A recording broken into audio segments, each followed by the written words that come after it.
माँ की ममता के चलते खुशबू ने चुराया भरे बाजार में से अपनी बच्ची को, लेकिन उसकी ये चोरी पकड़ी जाएगी क्योंकि बिंदिया उसे ऐसा करते हुए देख लेगी। और अब वो करने वाली है खुशबू को अपने मकसद के लिए इस्तेमाल, सूरज और ईशा को एक दूसरे से अलग करने के लिए। जी हाँ दोस्तों, सीरियल पति ब्रह्मचारी में धमाकेदार ट्विस्ट देखने को मिलने वाला है, जहां एक और खुशबू, जिसने बहुत ही प्यार से अपनी बच्ची के लिए स्वेटर बुना होता है, लेकिन अनुराग उसे बच्ची से मिलने से साफ मना कर देता है, जो सुन खुशबू की खुशी पलकों झपकते ही दुख में बदल जाती है। लेकिन भला माँ की ममता अपनी बच्ची को खुद से दूर कैसे रहने दे सकती थी? इसलिए खुशबू खुद से कहती है कि चाहे जो मर्जी हो जाए, मैं अपनी बच्ची से मिलकर रहूंगी और दुनिया की कोई भी ताकत एक माँ को अपनी बच्ची से मिलने से नहीं रोक सकती। फिर खुशबू मोनिका और पूरन का पीछा करने लग जाएगी। जब ये दोनों बच्ची को लेकर बाजार गए होंगे तो वहीं खुशबू को मौका मिल जाएगा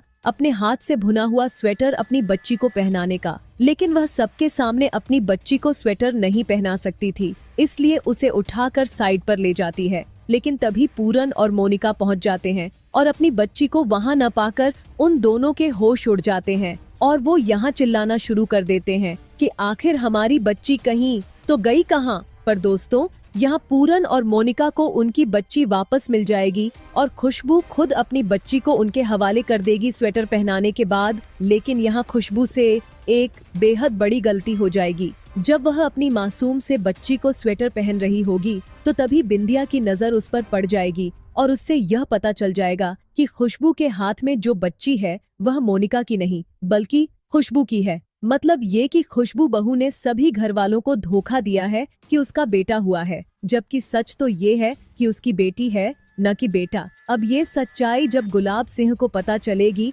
तो फिर खुशबू और अनुराग को कोई नहीं बचा पाएगा। लेकिन यहाँ बिंदिया अपना चालाक दिमाग इस्तेमाल करेगी और खुद से कहने लगेगी कि क्यों न मैं खुशबू बहू को अपने मकसद के लिए इस्तेमाल करूं, जिससे मैं बेहद जल्द ईशा को सूरज से अलग कर पाऊंगी, क्योंकि अपनी भाभी पर बेहद भरोसा करती है। पर दोस्तों, क्या खुशबू बहू को अपने झूठ को छुपाने के खतरे में बिंदिया से हाथ मिला लेना चाहिए या फिर नहीं? कमेंट करके जरूर बताएं।